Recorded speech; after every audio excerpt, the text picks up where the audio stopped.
नमस्कार दोस्तों, किताब की आत्मा में आपका स्वागत है। आज हम बाचंद्र नेमाड़े की कोसा का गहरा विश्लेषण करेंगे। यह उपन्यास केवल एक कहानी नहीं है, यह पहचान, सामाजिक अपेक्षाओं से संघर्ष और जीवन में अर्थ की तलाश का एक गहन अन्वेषण है। पांडुरंग के नजरिए से हम एक ऐसे सफर को देखते हैं जिसे हम में से कई लोग महसूस कर सकते हैं, एक ऐसे संसार में उद्देश्य की खोज जो अक्सर असंबद्ध सा लगता है। अगर आपने कभी जीवन के वास्तविक अर्थ के बारे में सोचा है या व्यक्तिगत विकल्पों का बोझ महसूस किया है, तो यह किताब आपके लिए है। इस वीडियो में हम कौशल के शक्तिशाली विषयों और गहरी चिंतनशीलता पर चर्चा करेंगे, जो इसे एक कालातीत क्लासिक बनाती है। अगर आपको यह वीडियो पसंद आए तो लाइक करें, सब्सक्राइब करें और बेल आइकन दबाना न भूलें। तो चलिए शुरू करते हैं। कोसला पांडुरंग संघविकार का परिचय, पांडुरंग का प्रारंभिक जीवन और शिक्षा। भालचंद्र नेमाड़े का उपन्यास कोसला कोकून मराठी साहित्य की एक अनूठी कृति है, जो ग्रामीण और शहरी जीवन की जटिलताओं को पांडुरंग संघविकार की नजरों से प्रस्तुत करता है। यह उपन्यास डायरी शैली में लिखा गया है, जिसमें पांडुरंग के विचार, भावनाएं और उनके जीवन के अनुभवों को गहराई से उकेरा गया है। कोसला का पहला भाग, पांडुरंग संघविकार का परिचय, उनके प्रारंभिक जीवन, ग्रामीण परिवेश और शिक्षा पर केंद्रित है। यह भाग उपन्यास की नींव रखता है और पांडुरंग के व्यक्तित्व, उनके अंतर्द्वंद्व और समाज के प्रति उनकी असंतुष्टि को सामने लाता है। गांव के जीवन की झलक। पांडुरंग अपने जीवन की शुरुआत महाराष्ट्र के एक छोटे से गांव में बताते हैं। वह गांव के जीवन का सरल और सजीव चित्रण करते हैं, जिसमें प्राकृतिक सौंदर्य, ग्रामीण संस्कृति और सामाजिक ढांचा साफ झलकता है। उनकी नजर केवल बाहरी विवरणों तक सीमित नहीं रहती, बल्कि वे परंपराओं, रीति रिवाजों और ग्रामीण समाज की जटिलताओं पर भी गहराई से विचार करते हैं। पांडुरंग ग्रामीण जीवन की सादगी और आत्मीयता को तो सराहते हैं, लेकिन वे समाज में फैले अंधविश्वास, जड़ता और विकास की कमी को लेकर असंतुष्ट भी हैं।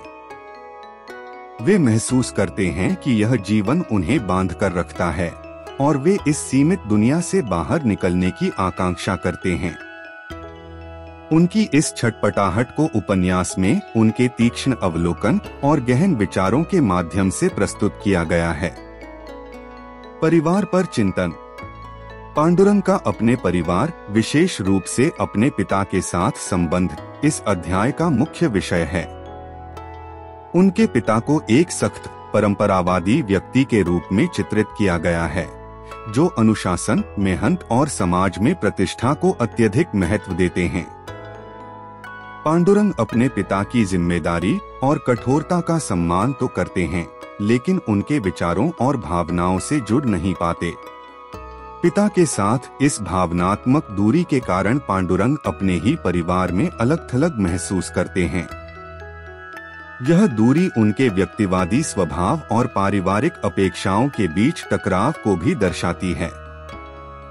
इसके विपरीत उनकी मां के साथ उनका संबंध अधिक संवेदनशील और मर्मस्पर्शी है। मां उनके जीवन में सुकून और अपनापन लाने का माध्यम है, लेकिन उनकी मां भी समाज के बंधनों से जकड़ी हुई हैं और उनके बलिदान अक्सर अनदेखे रह जाते हैं। पांडुरंग के अपने माता पिता के बारे में विचार पारंपरिक भारतीय परिवार की भावनात्मक जटिलताओं को उजागर करते हैं। शिक्षा, एक संभावित मुक्ति। गांव के जीवन से बाहर निकलने के लिए पांडुरंग के लिए शिक्षा एक साधन बनती है। उच्च शिक्षा के लिए शहर में जाना उनके जीवन में एक महत्वपूर्ण मोड़ है। ग्रामीण सादगी से शहरी भीड़भाड़ और गुमनामी की ओर यह परिवर्तन उनके लिए रोमांचक और चुनौतीपूर्ण दोनों है। पांडुरंग शहर के जीवन में मिले अनुभवों और विचारों को अपनी डायरी में दर्ज करते हैं। उनके लिए शहर एक नई दुनिया है, लेकिन यह दुनिया उन्हें अलग-थलग भी महसूस कराती है। शिक्षा व्यवस्था। जो रचनात्मकता की बजाय रटने पर आधारित है, उन्हें निराश करती है। हालांकि शहर का जीवन उनके दृष्टिकोण का विस्तार करता है। वह अपनी परंपराओं और जीवन मूल्यों पर सवाल उठाने लगते हैं। शिक्षा के बारे में उनके विचार यह दर्शाते हैं कि वे जीवन की जटिलताओं को समझने लगे हैं और अपनी जगह खोजने की कोशिश कर रहे हैं। डायरी पांडुरंग के मन की खिड़की। डायरी की पहली पुरुष शैली पाठकों को पांडुरंग की आंतरिक दुनिया में झांकने का अवसर देती है। उनके विचार और भावनाएं गहन और व्यक्तिगत हैं, जो उन्हें समझने का एक अनूठा दृष्टिकोण प्रदान करते हैं। डायरी में पांडुरंग अपने संघर्ष, डर और आकांक्षाओं को बिना किसी संकोच के व्यक्त करते हैं। यह उन्हें न केवल एक तीव्र बुद्धिमान और आत्मसचेत व्यक्ति के रूप में प्रस्तुत करता है, बल्कि उनकी मानवीय कमजोरियों को भी उजागर करता है। अलगाव और व्यक्तिवाद। शुरुआत से ही पांडुरंग का अलगाव एक प्रमुख विषय है। वह अपने परिवार, दोस्तों और समाज से जुड़ने में असमर्थ महसूस करते हैं। उनका व्यक्तिवादी स्वभाव उन्हें दूसरों से अलग करता है। उनका यह अलगाव उनकी ताकत और कमजोरी दोनों है। यह उन्हें सोचने और दुनिया की आलोचना करने की शक्ति देता है, लेकिन यह उन्हें अकेला और अलग-थलग भी कर देता है। यह द्वंद्व उन्हें एक जटिल और दिलचस्प पात्र बनाता है। हास्य और व्यंग्य। पांडुरंग की कथा में हास्य और व्यंग्य का उपयोग विशेष महत्व रखता है। उनके अवलोकन तीखे और व्यंग्यात्मक हैं, जो समाज की विसंगतियों और पाखंड को उजागर करते हैं। यह हास्य सिर्फ मनोरंजन के लिए नहीं है। यह उनके भीतर की निराशा और अस्तित्वगत संघर्ष को भी दिखाता है। आगे की यात्रा की भूमिका। पांडुरंग संघविकार का परिचय कोसला की शुरुआत का एक शक्तिशाली अध्याय है, जो उनके आत्मखोज की यात्रा के लिए मंच तैयार करता है। पांडुरंग के जीवन, परिवार और शिक्षा पर उनके विचार पहचान, अलगाव और जीवन के अर्थ की खोज जैसे सार्वभौमिक विषयों का पता लगाते हैं। यह अध्याय परंपरा और आधुनिकता के बीच फंसी एक पीढ़ी की भावना को दर्शाता है और स्वतंत्रता प्राप्ति के बाद के भारत के जीवन का एक मार्मिक और विचारोत्तेजक चित्र प्रस्तुत करता है। यह अध्याय केवल पांडुरंग के जीवन का परिचय नहीं है, यह हमें अपने जीवन, मूल्यों और विकल्पों पर विचार करने के लिए आमंत्रित करता है, जिससे कोसला एक कालजयी और गहराई से प्रभावशाली साहित्यिक कृति बन जाती है। कॉलेज जीवन विस्तृत विवरण। कोसला। भालचंद्र नेमाड़े का उपन्यास कोसला अपने मुख्य पात्र पांडुरंग सांगविकर के जीवन की गहराइयों को उजागर करता है। कॉलेज जीवन अध्याय पांडुरंग के गांव से पुणे तक की यात्रा को प्रस्तुत करता है, जो केवल भौगोलिक परिवर्तन नहीं है, बल्कि उनके जीवन का एक बड़ा मोड़ भी है। यह अध्याय उनकी आंतरिक उलझनों, शहरी और ग्रामीण जीवन के बीच के अंतर, पारंपरिक मूल्यों और शिक्षा प्रणाली की खामियों को गहराई से समझने का अवसर देता है। इस अध्याय में पांडुरंग का आत्मसंघर्ष, उनकी सामाजिक आलोचना और जीवन के अर्थ की खोज को प्रमुखता से दर्शाया गया है। पुणे की ओर प्रस्थान, विरोधाभासों की दुनिया। पांडुरंग के गांव से पुणे की ओर जाने की यात्रा उनके जीवन के नए अध्याय की शुरुआत करती है। पुणे, जो आधुनिकता, प्रगति और अवसरों का प्रतीक है, उनके ग्रामीण जीवन की सादगी और ठहराव के विपरीत एक नई और चुनौतीपूर्ण दुनिया है। शहर की पहली झलक उनके लिए रोमांच और भय दोनों लेकर आती है। नेमाड़े ने पुणे की हलचल भरी सड़कों, निरंतर शोर और तेज रफ्तार जीवन का वर्णन पांडुरंग की नजर से किया है। यह नई दुनिया उन्हें अजनबी लगती है, जहां वे भीड़ में खो जाते हैं। गांव के आत्मीय और घनिष्ठ वातावरण और शहर की व्यक्तिगत और सामाजिक दूरी के बीच का अंतर उनकी पराजित भावना को और गहरा कर देता है।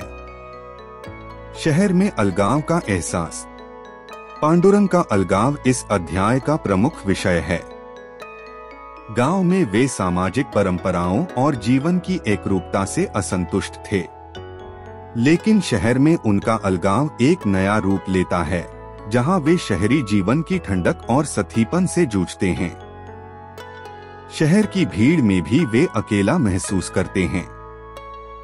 उनके आसपास के लोग भले ही दिखने में आधुनिक और शिक्षित लगते हों, लेकिन उनके भीतर के खालीपन को पांडुरंग बहुत गहराई से देख पाते हैं।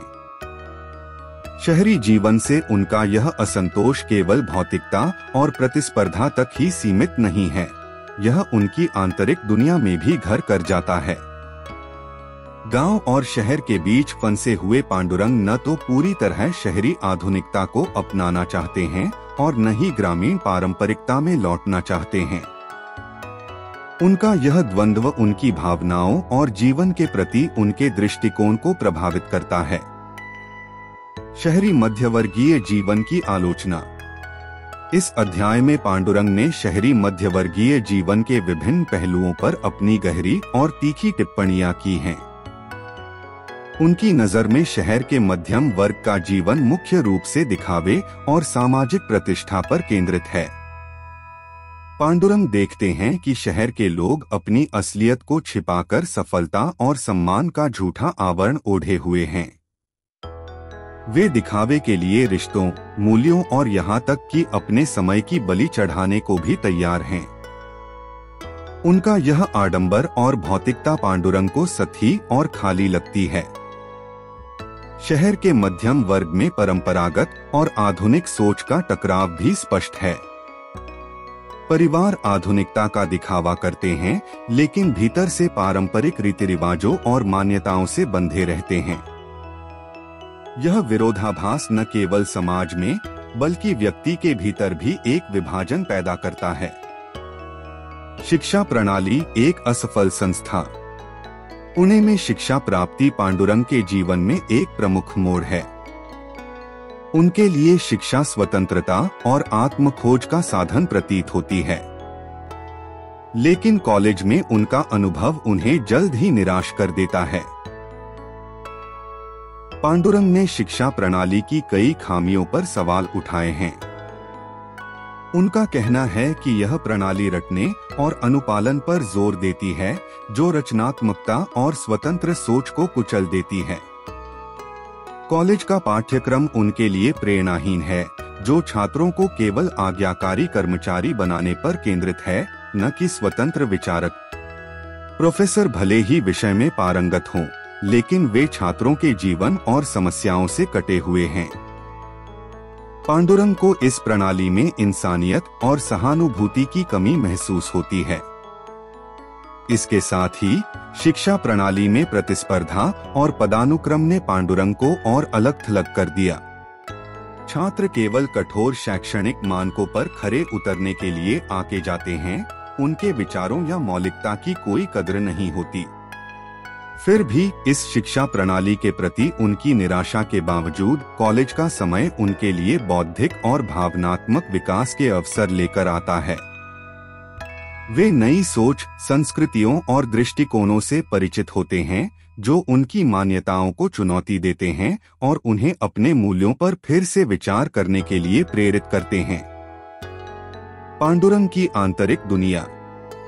इस अध्याय में पांडुरंग की आंतरिक दुनिया को गहराई से दर्शाया गया है। उनकी डायरी प्रविष्टियां उनके विचारों, भावनाओं और संघर्षों की झलक देती हैं।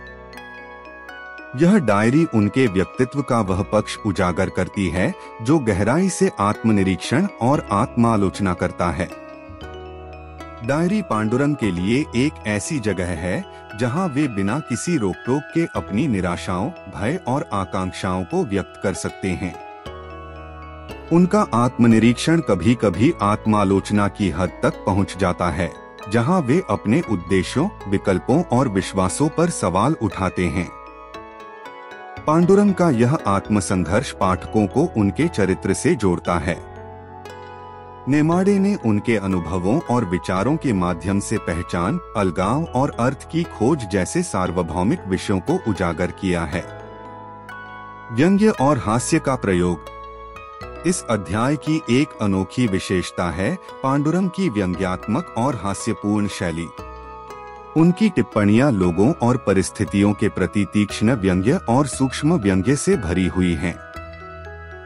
पांडुरंग समाज की विसंगतियों और विद्रूपताओं को उजागर करने के लिए हास्य का उपयोग करते हैं। उनका यह व्यंग्य केवल मनोरंजन के लिए नहीं है, बल्कि समाज की गहरी समस्याओं पर प्रकाश डालने का एक माध्यम है। उनका यह व्यंग्य उनके आंतरिक संघर्ष और निराशा को भी प्रकट करता है। यह दिखाता है कि कैसे पांडुरंग अपने अस्तित्व की चुनौतियों और जीवन की निरर्थकता से जूझते हैं। पांडुरंग की यात्रा का एक महत्वपूर्ण मोड़। कॉलेज जीवन अध्याय पांडुरंग की यात्रा का एक महत्वपूर्ण मोड़ है। यह उन्हें उनके गांव के संरक्षित जीवन से निकालकर शहरी जीवन की जटिलताओं में ले जाता है। यह अध्याय पारंपरिक और आधुनिकता, व्यक्तित्व और सामूहिकता, स्वतंत्रता और जिम्मेदारी के विरोधाभासों से जूझते एक युवक की कहानी को दर्शाता है।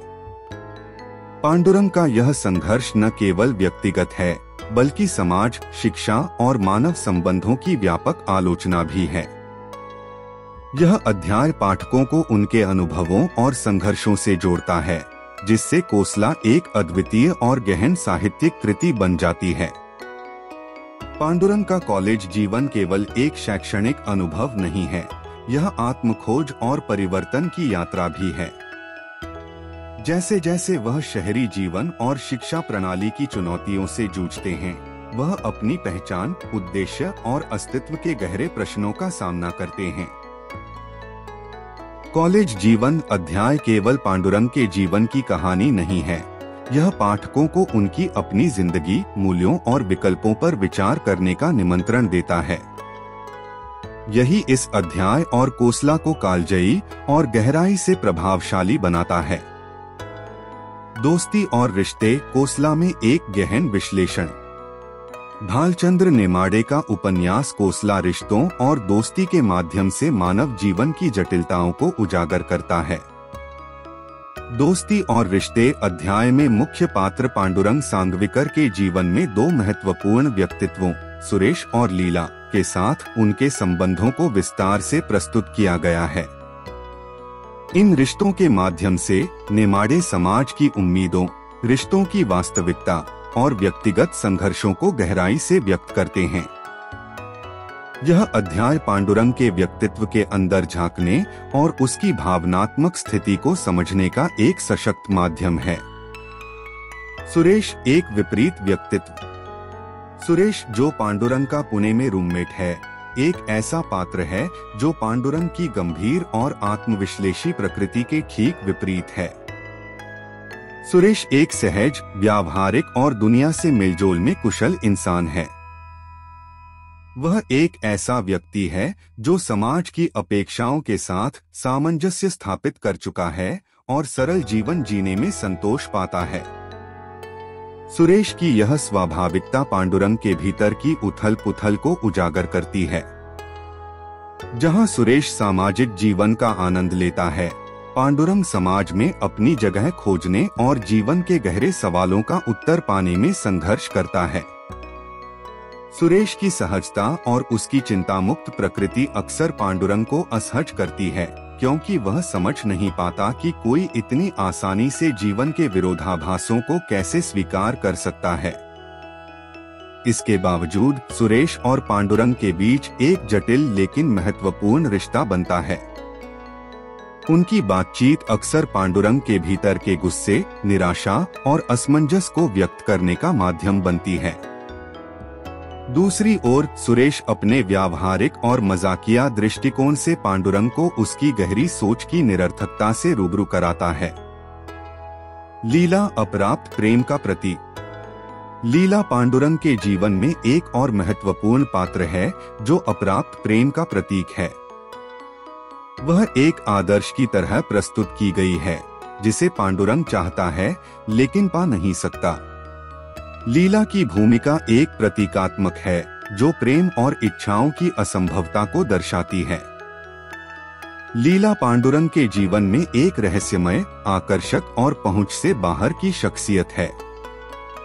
वह उसके लिए सुंदरता और परिपूर्णता का प्रतीक है। हालांकि उनकी बातचीत और मुलाकातें बहुत कम होती हैं और उनकी दूरी उनके रिश्ते को एक तरफा बनाती है। पांडुरंग अपने मन में लीला की एक ऐसी छवि बना लेता है जो वास्तविकता से अधिक उसकी कल्पनाओं का प्रतिबिंब है। यह असफल रिश्ता पांडुरंग की गहरी भावनात्मक असुरक्षाओं और समाज के प्रेम के आदर्शों से उसकी असहमति को उजागर करता है। लीला को पाने में असमर्थता पांडुरंग के जीवन की उस गहरी निराशा को व्यक्त करती है जो उसे सामाजिक अपेक्षाओं और अपनी सीमाओं से जूझने के लिए मजबूर करती है। सामाजिक अपेक्षाओं से मोहभंग। सुरेश और लीला दोनों पात्र पांडुरंग की सामाजिक मान्यताओं और अपेक्षाओं के प्रति मोहभंग को दर्शाते हैं। सुरेश की सामाजिक नियमों के साथ सहजता पांडुरंग को उसकी अपनी असफलताओं का एहसास कराती है। वहीं लीला की पहुंच से बाहर होने की स्थिति यह दिखाती है कि समाज प्रेम और रिश्तों को किस प्रकार आदर्श और अप्राप्य बना देता है। पांडुरंग को यह महसूस होता है कि दोस्ती और प्यार जैसे रिश्ते भी सामाजिक नियमों और दिखावे के तहत बनाए और निभाए जाते हैं। यह बात उसे और अधिक अलग-थलग कर देती है और समाज से उसकी दूरी बढ़ा देती है। जुड़ाव और अलगाव का द्वंद्व। सुरेश और लीला के साथ पांडुरंग के रिश्ते उसके भीतर के जुड़ाव और अलगाव के द्वंद्व को दर्शाते हैं। वह गहरे और अर्थपूर्ण संबंधों की लालसा रखता है, लेकिन साथ ही वह समाज के प्रति अविश्वास और अपनी असुरक्षाओं के कारण इन रिश्तों को निभाने में असफल रहता है। सुरेश के साथ उसे एक साथी मिलता है, लेकिन साथ ही उसे यह महसूस होता है कि वह अपनी गहरी भावनाओं और चिंताओं को किसी के साथ साझा नहीं कर सकता। वहीं लीला के साथ उसकी भावनाएं एक तरफा और काल्पनिक रहती हैं, जो उसे और अधिक अलग-थलग कर देती हैं। यह द्वंद्व मानव स्वभाव का एक सार्वभौमिक पहलू है, जहां जुड़ाव की इच्छा अस्वीकृति और हानि के डर से टकराती है। नेमाड़े इस संघर्ष को गहराई और संवेदनशीलता के साथ प्रस्तुत करते हैं, जो पांडुरंग को एक जटिल और प्रभावशाली चरित्र बनाता है। अस्तित्ववादी सवाल। दोस्ती और रिश्ते अध्याय केवल पांडुरंग के व्यक्तिगत अनुभवों तक सीमित नहीं है, बल्कि यह उसके व्यापक अस्तित्ववादी संघर्ष को भी दर्शाता है। उसके रिश्ते यह समझने का माध्यम बनते हैं कि मानव संबंध किस हद तक सतही, दिखावटी और सामाजिक मान्यताओं पर आधारित होते हैं। पांडुरंग का मोहभंग केवल व्यक्तिगत नहीं है, बल्कि यह समाज और उसके मूल्यों के प्रति एक गहरे असंतोष का प्रतीक है। वह यह मानने लगता है कि सच्चे रिश्ते और भावनाएं केवल कल्पना में ही संभव हैं। लालसा और अप्राप्तता का विषय। लीला की भूमिका लालसा और अप्राप्तता के विषय को उजागर करती है, जो कोसला का एक प्रमुख तत्व है। चाहे वह प्रेम हो, स्वतंत्रता हो या आत्मसंतोष, पांडुरंग हमेशा ऐसी चीजों की तलाश करता है जो उसे कभी नहीं मिलती। लीला केवल असफल प्रेम का प्रतीक नहीं है, बल्कि वह इस बात को भी दर्शाती है कि इंसान अपने सपनों और इच्छाओं में कितना उलझा हुआ है। पांडुरंग की लीला के प्रति लालसा केवल भावनात्मक नहीं, बल्कि अस्तित्ववादी है। रिश्तों में हास्य और व्यंग्य। गंभीर विषयों के बावजूद नेमाड़े इस अध्याय में हास्य और व्यंग्य का कुशलता से उपयोग करते हैं। सुरेश का हल्का फुल्का दृष्टिकोण और व्यावहारिकता पांडुरंग की गंभीरता और आत्मविश्लेषण से अक्सर टकराती है, जो कहानी में हल्कापन और मनोरंजन जोड़ती है। पांडुरंग का खुद पर हंसना और अपनी कमजोरियों को पहचानना उसे एक गहरे मानवीय और सजीव चरित्र बनाता है। मानवीय संघर्षों का प्रतिबिंब। दोस्ती और रिश्ते अध्याय कोसला में प्रस्तुत व्यापक विषयों का एक सूक्ष्म रूप है। यह रिश्तों की जटिलताओं, व्यक्तित्व और सामाजिक मान्यताओं के संघर्ष और इस अराजक दुनिया में अर्थ और जुड़ाव खोजने के प्रयास को दर्शाता है। सुरेश और लीला के माध्यम से नेमाड़े जीवन के दो पहलुओं को दर्शाते हैं, व्यावहारिकता और आदर्शवाद, स्वीकृति और लालसा, यथार्थ और कल्पना। पांडुरंग के साथ उनके रिश्ते उसकी अपनी अंतर्दृष्टियों और कमजोरियों को उजागर करते हैं, जो उसे एक जटिल और बहुआयामी नायक बनाते हैं। यह अध्याय न केवल पांडुरंग के रिश्तों की कहानी कहता है, बल्कि यह मानव जीवन की अनिश्चितताओं और संघर्षों का भी दर्पण है। पाठकों को अपने खुद के रिश्तों, मोहभंग और इच्छाओं पर विचार करने के लिए प्रेरित करता है, जो कोसला को एक कालातीत और गहन रूप से प्रभावशाली साहित्यिक कृति बनाता है। कोसला, भ्रम और आत्मचिंतन, पांडुरंग का अस्तित्वगत संकट। भालचंद्र नेमाड़े की कालजयी कृति कोसला के दूसरे भाग में पांडुरंग संगविकर के अस्तित्वगत संकट को विस्तार से प्रस्तुत किया गया है। इस खंड में पांडुरंग के अकेलेपन, जीवन में उद्देश्य की कमी और समाज में प्रचलित मान्यताओं, विवाह, पारिवारिक संरचना और शिक्षा प्रणाली की आलोचना का वर्णन मिलता है। यह खंड पांडुरंग के भीतर चल रहे संघर्षों को उजागर करता है और यह दिखाता है कि वह कैसे समाज के बंधनों से निराश और असंतुष्ट हो जाता है। अकेलापन और उद्देश्यहीनता का संघर्ष। पांडुरंग का अकेलापन केवल शारीरिक नहीं, बल्कि मानसिक और भावनात्मक है। वह लोगों से घिरा होने के बावजूद खुद को अकेला महसूस करता है। परिवार, दोस्त और सहपाठियों के बीच रहते हुए भी उसे गहरे स्तर पर जुड़ाव का अनुभव नहीं होता। यह अकेलापन उसे अंदर तक झकझोर देता है और उसे यह सोचने पर मजबूर करता है कि उसके जीवन का असली उद्देश्य क्या है। पांडुरंग के लिए यह अकेलापन आत्मनिरीक्षण का अवसर बनता है। वह सोचता है कि क्या जीवन केवल पढ़ाई, नौकरी और पारिवारिक जिम्मेदारियों को निभाने तक ही सीमित है। इस तरह की विचारधारा उसे समाज की सतही जीवन शैली से और भी दूर कर देती है। यह संघर्ष केवल पांडुरंग का व्यक्तिगत अनुभव नहीं है, बल्कि उन सभी लोगों का प्रतिनिधित्व करता है जो समाज की परंपरागत मान्यताओं पर सवाल उठाते हैं। उनका यह अकेलापन समाज से अलग होने की कीमत है। समाज की मान्यताओं की आलोचना। पांडुरंग का असंतोष केवल अपने जीवन तक सीमित नहीं है, वह समाज की उन परंपराओं और मान्यताओं को भी चुनौती देता है जो व्यक्ति की स्वतंत्रता को बाधित करती हैं।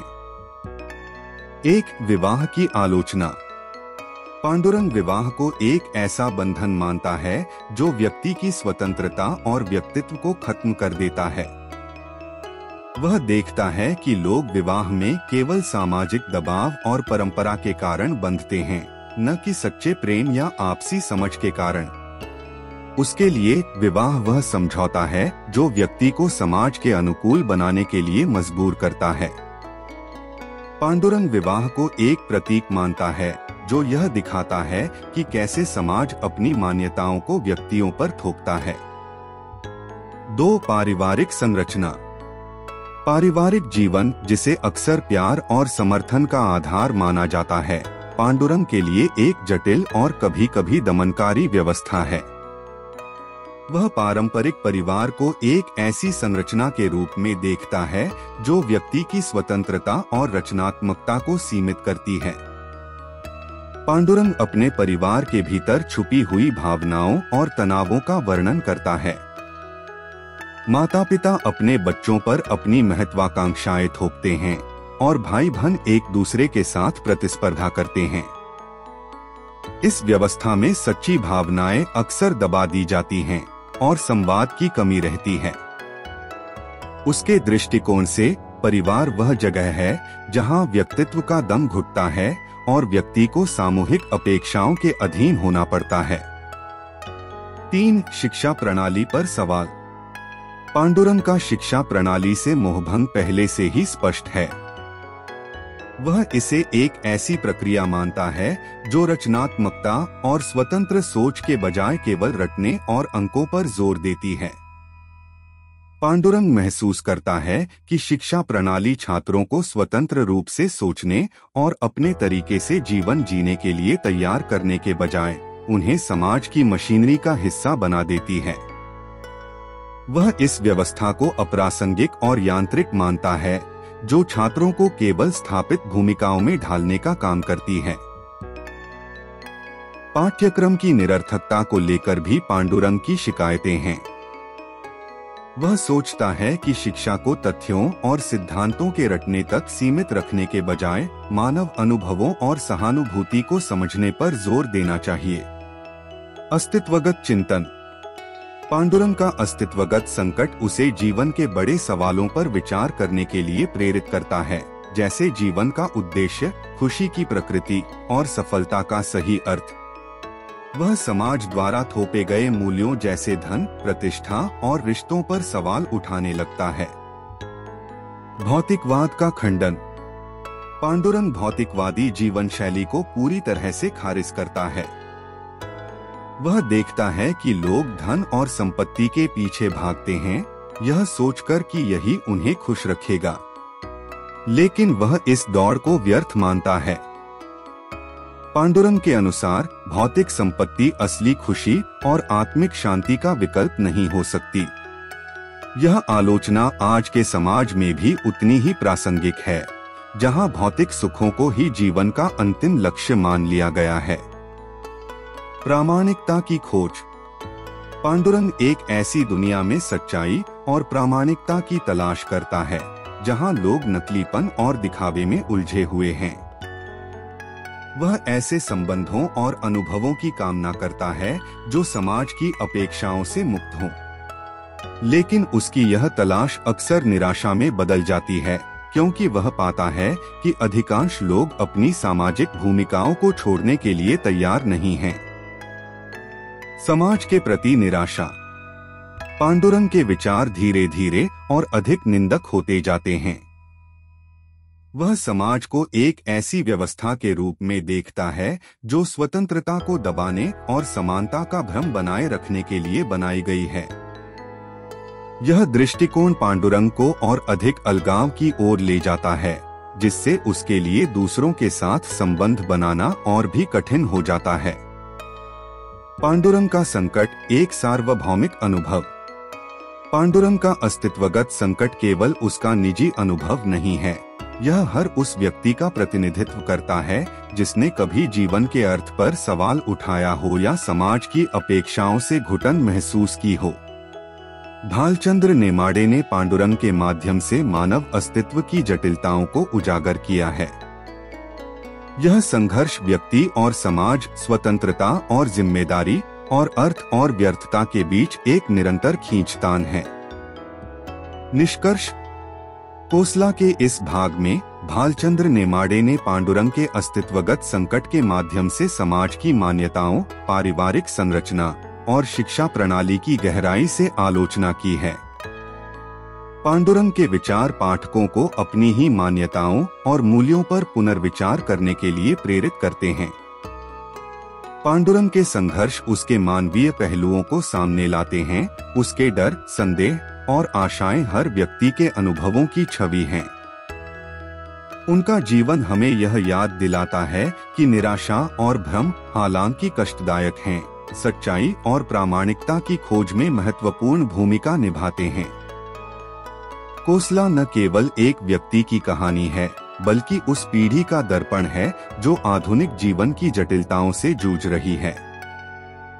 यह खंड नेमाड़े की लेखनी की महानता को प्रदर्शित करता है और आज भी उतना ही प्रासंगिक है जितना यह अपने समय में था। कोसला, गांव की ओर वापसी, परायापन और आत्मनिरीक्षण की यात्रा। भालचंद्र नेमाड़े की कोसला उपन्यास में पांडुरंग की गांव वापसी वाला अध्याय उपन्यास का एक गहरा और दार्शनिक केंद्र है। यह मानवीय संबंधों, पहचान और अतीत और वर्तमान के बीच के असंतुलन का एक भावनात्मक और दार्शनिक अन्वेषण प्रस्तुत करता है। पांडुरंग अपने बचपन के स्थान पर लौटते हैं, आशा करते हुए कि यह उसे एक बार फिर से अपनापन और संबंधों का एहसास दिलाएगा, लेकिन वह जो पाता है वह उसके पुराने यादों और वर्तमान के बीच बढ़ती खाई होती है। जो गांव कभी उसका घर लगता था, अब वह अजनबी और अस्वागत प्रतीत होता है।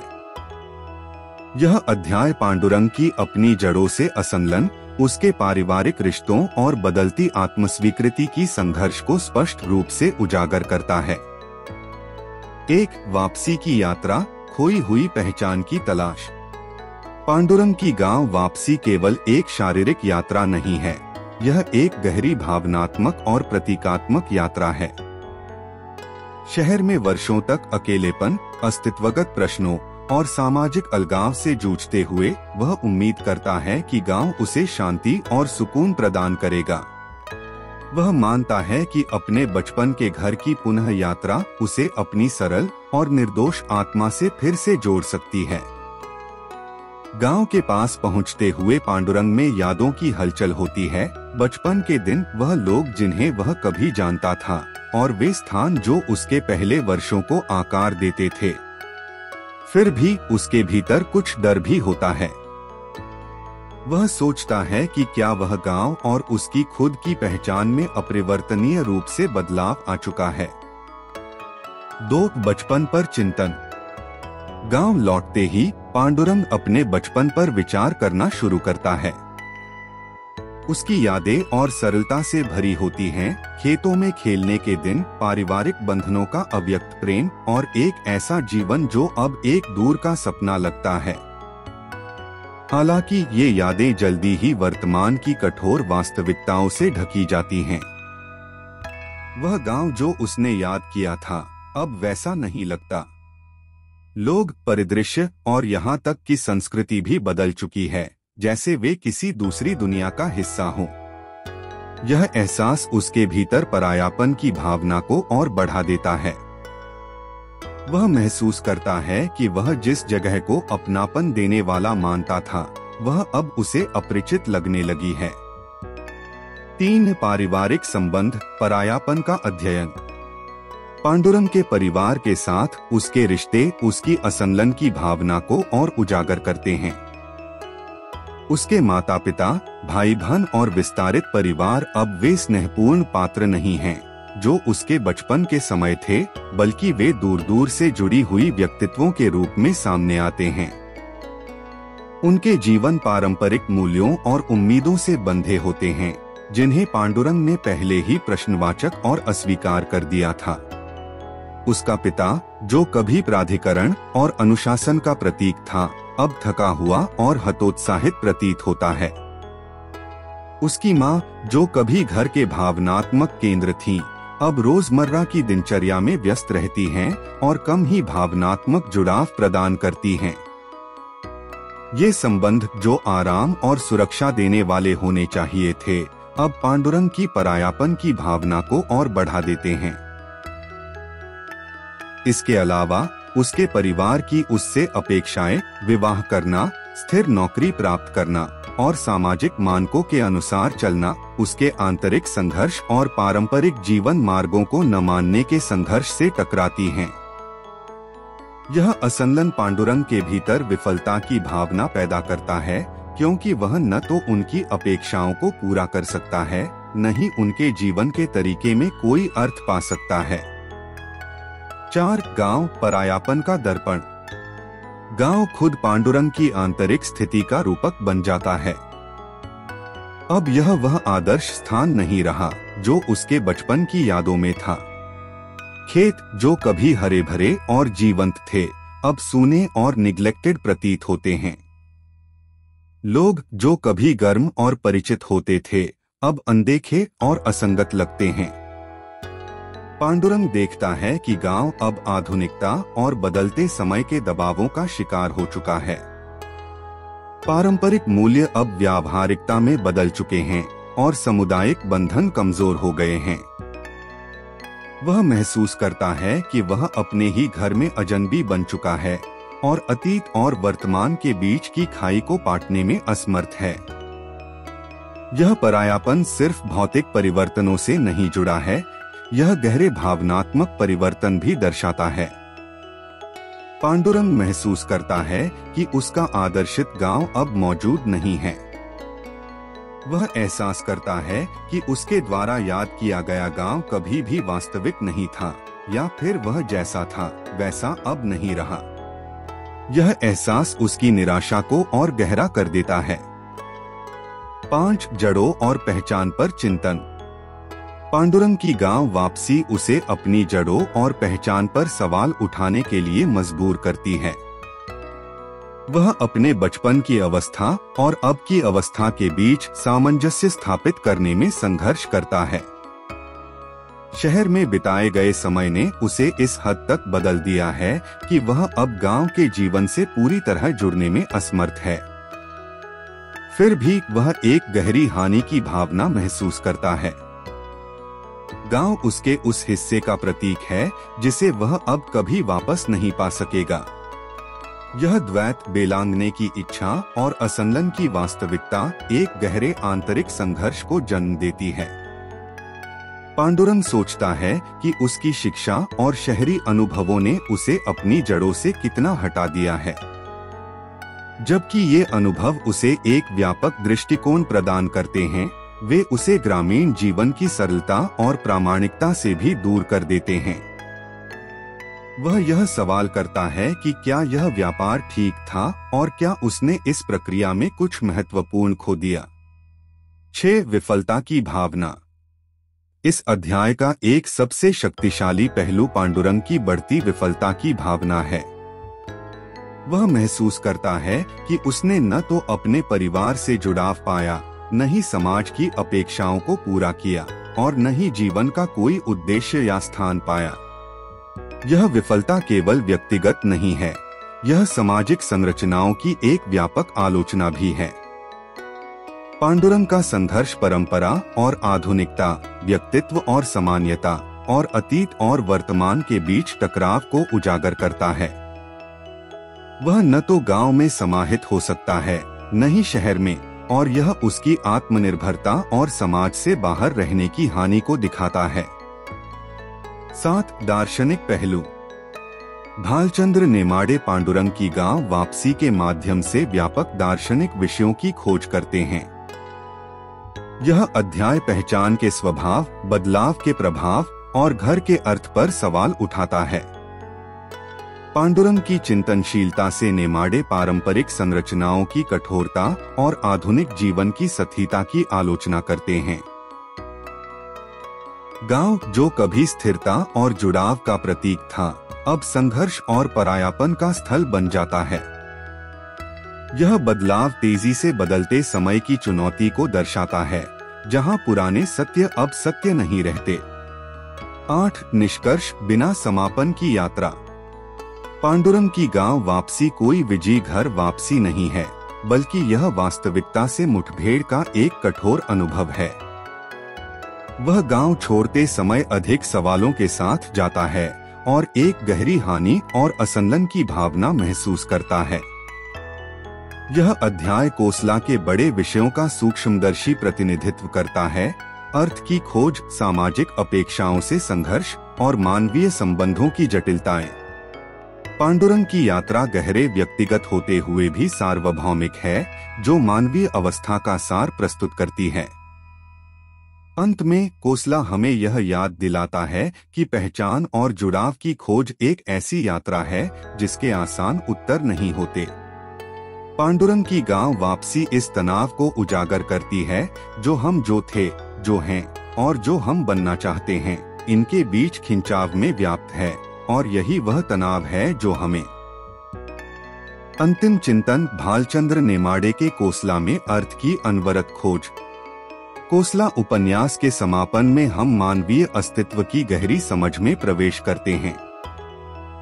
जैसे जैसे उपन्यास समाप्त होता है, पांडुरंग की डायरी उसके अस्तित्व के सफर पर विचारों से भर जाती है, जिसमें वह जीवन, उसकी अंतर्निहित व्यर्थता और अपनी पहचान की अनवरत खोज पर दार्शनिक चिंतन करता है।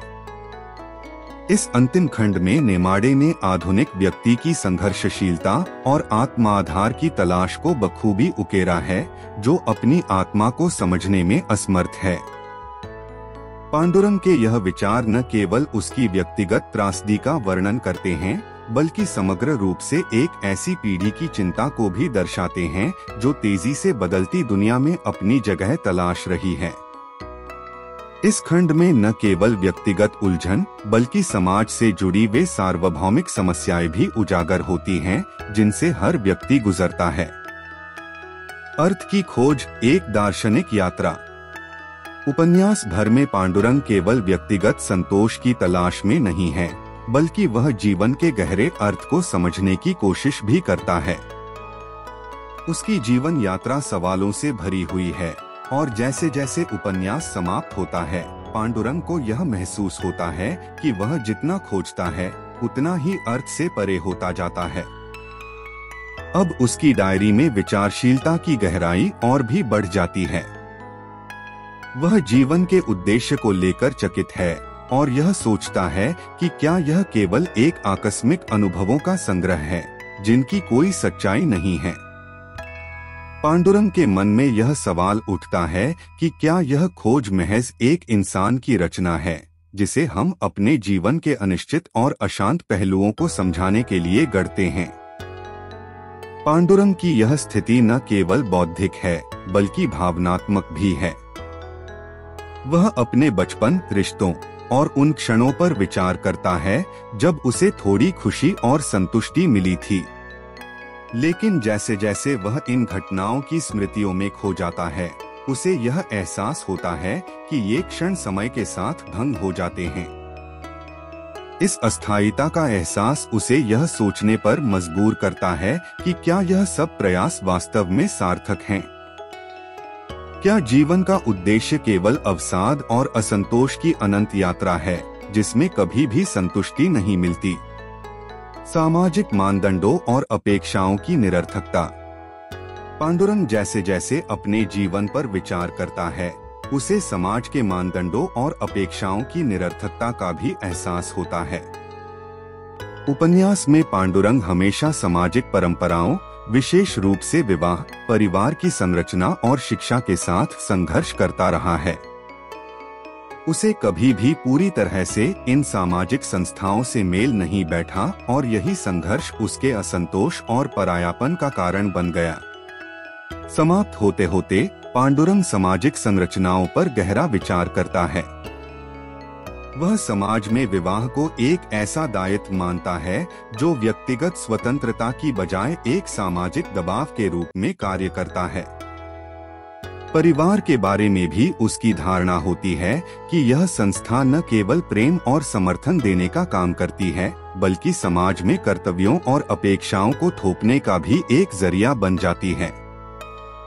शिक्षा पर भी उसकी दृष्टि आलोचनात्मक है। पांडुरंग का मानना है कि शिक्षा का उद्देश्य केवल सामाजिक व्यवस्था में जगह बनाना है, न कि गहरे ज्ञान की खोज करना। इन परंपराओं और संस्थाओं के निरर्थक होने का एहसास पांडुरंग को यह समझाने की प्रक्रिया में और गहरी उलझनों में डाल देता है। यह आलोचना कोसला का एक महत्वपूर्ण विषय बन जाती है, क्योंकि यह हमसे यह सवाल करता है कि क्या सामाजिक संरचनाएं जिनसे हम जीवन को समझते हैं, वास्तव में हमारे अस्तित्व को बेहतर बनाती हैं या केवल एक कठोर बंधन के रूप में कार्य करती हैं? पहचान का संकट, अनसुलझे और खुले विचार। पांडुरंग के अंतिम चिंतन में जो सबसे प्रमुख बात सामने आती है वह है उसकी पहचान की तलाश का अंतहीन संघर्ष। उपन्यास भर में पांडुरंग अपने अस्तित्व की पहचान खोजने की कोशिश करता है, लेकिन जैसे जैसे कहानी आगे बढ़ती है, यह संघर्ष कभी भी पूरी तरह से हल नहीं हो पाता। अंत में उसकी खोज अधूरी रह जाती है। इस संदर्भ में कोसला हमें यह महसूस कराता है कि आज की आधुनिक दुनिया में कोई भी व्यक्ति अपनी पहचान को एक निश्चित रूप से नहीं पा सकता और यह संघर्ष जीवन भर चलता रहता है। यह खुला हुआ अंत केवल पांडुरंग की कमजोरी का संकेत नहीं है, बल्कि यह मानवीय अस्तित्व की जटिलता को स्वीकार करने का तरीका है। नेमाड़े हमें यह दिखाते हैं कि आज का आदमी उस अनसुलझी स्थिति में रहकर ही अपनी असली पहचान को खोजने की कोशिश करता है और यह यात्रा कभी खत्म नहीं होती। यह केवल पांडुरंग की कहानी नहीं है, बल्कि यह हर उस व्यक्ति की कहानी है जो अपने अस्तित्व की सही पहचान खोजने में संघर्षरत है। पांडुरंग का संघर्ष। सार्वभौमिक दृष्टिकोण। पांडुरंग का आंतरिक संघर्ष सिर्फ उसके व्यक्तिगत अनुभव तक सीमित नहीं है। उसकी उलझनें और चिंताएं पूरी दुनिया के उस व्यक्ति की समस्याओं को दिखाती हैं, जो समाज की कसौटियों के अनुरूप फिट नहीं बैठता। पांडुरंग की डायरी में उसके विचार इस बात को दर्शाते हैं कि उसकी समस्या व्यक्तिगत नहीं है, बल्कि यह किसी भी ऐसे व्यक्ति के लिए होती है जो समाज से अपनी जगह बनाने के बजाय अपने अस्तित्व की खोज में निरंतर उलझा रहता है। कोसला का सौंदर्य इसी में है कि यह मानव संघर्ष की इस सार्वभौमिक प्रकृति को उजागर करता है। नेमाड़े ने पांडुरंग के माध्यम से हमें यह एहसास दिलाया है कि जीवन की वास्तविकता वही है जो हम अनुभव करते हैं, और हमारी पहचान की खोज किसी निश्चित समय में पूरी नहीं होती। यह यात्रा खुद में एक अनसुलझी पहेली है जो हमें जीवन की असमाप्तता को समझने के लिए प्रेरित करती है। निष्कर्ष। एक खुली यात्रा। कोसला के समापन में हमें एक ओर जहां पांडुरंग के विचारों के समाप्त होने का एहसास होता है, वहीं यह भी महसूस होता है कि उसकी यात्रा पूरी नहीं हुई है। पांडुरंग के जीवन पर विचार करते हुए हम यह समझ पाते हैं कि उसकी पहचान की खोज कभी समाप्त नहीं हो सकती। यह यात्रा जारी रहती है और यह संघर्ष जीवन भर चलता रहता है। पांडुरंग का विचारशील अंत इस बात को स्वीकार करता है कि पहचान का खोज कभी समाप्त नहीं होती। यह एक निरंतर प्रक्रिया है जो व्यक्ति की जिंदगी में हमेशा चलती रहती है। कोसला के समापन में हमें यह संदेश मिलता है कि वास्तविकता में हमें अपने अस्तित्व की पहचान खोजने की यात्रा में निरंतर सवालों का सामना करना पड़ता है, और यह यात्रा जीवन का एक अभिन्न हिस्सा बन जाती है। इस वीडियो को देखने के लिए धन्यवाद।